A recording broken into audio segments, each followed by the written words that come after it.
લગાવવાના પ્રયત્ન કરે. PGVCL ના એક કર્મચારી લગભગ અમારા મૂળીવાળા બેઠા છે. હા, ઉપર સાહેબને કહેજો, આમ આદમી પાર્ટી વાળાએ મન બનાવી લીધું છે.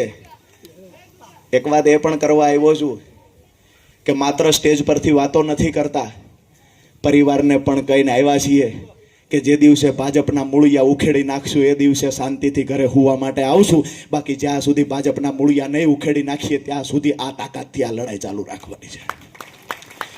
આપને પણ કહેવા આવ્યા છીએ કે ચૂંટણી સમયે કોઈ પણ આવીને વાત કરે, ધર્મગુરુઓ વાત કરતા હશે એને પણ વિનંતી કરીને કહેજો, બીજા કે ત્રીજા કોઈ પણ આવે લોભ લાલચ આપવાની વાત કરે એને વિનંતી કરીને કહેજો કે એક વખત આમ આદમી પાર્ટી સાથે એટલે ઊભું રહેવું છે કે આમ આદમી પાર્ટીના નવ યુવાનો પોતાના પરિવારને દાવ પર લગાવી, પોતાની યુવાનીને દાવ પર લગાવી અને પોતાના પર થતા તમામ અત્યાચારો અને ભારતીય જનતા પાર્ટીની તાનાશાહી સામે મજબૂતાઈથી ચટ્ટાન બનીને કોઈ ઊભું હોય તો આમ આદમી પાર્ટીનો યુવાન ઊભો છે. આ યુવાન એકલો ન પડે એ જવાબદારી પણ આજે તમારા માથા પર મૂકવા આવ્યો છું.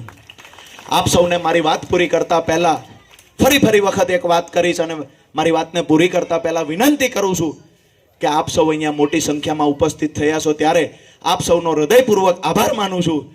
પણ આવનાર સમયમાં અમારો એક પણ યુવાન એકલો ન પડે એ ખાસ કરીને ધ્યાન રાખજો. અમે આવડી મોટી સલ્તનતની સામે લડવા નીકળ્યા છીએ. અમે બહેનોની મોંઘવારીની પીડા સમજીએ છીએ. અમે બાળકને સારું શિક્ષણ નથી મળતું, સરકારી શાળાઓ તૂટી રહી છે, આ સમજીએ છીએ. ભ્રષ્ટાચાર ચરમસીમાએ પહોંચ્યો છે.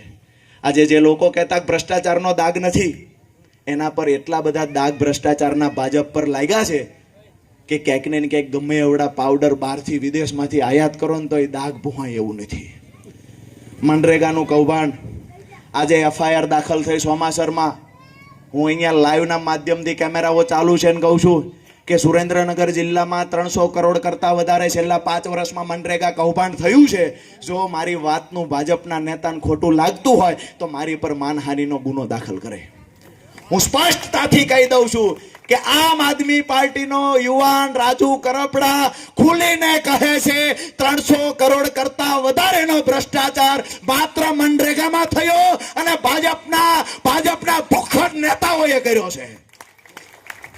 આ લોકો આવીને ભ્રષ્ટાચાર મુક્તિની વાતો કરે છે. એને કહીએ છીએ તમારા ખિસ્સા તૂટેલા છે, એટલું બધું ભરો છો કે લોકોના પૈસા ખાઈ ગયા, ગટરો ખાઈ ગયા, રોડ ખાઈ ગયા, RCC ખાઈ ગયા, ડામર ખાઈ ગયા, નાળા ખાઈ ગયા, અમારા ગામડામાં શૌચાલય ખાઈ ગયા. 100 કરોડના શૌચાલય ખાઈ ગયા. રાક્ષસો હતા ને રાક્ષસો, એ અમુક વસ્તુ નહોતા ખાતા, આ તો બધું ખાય છે.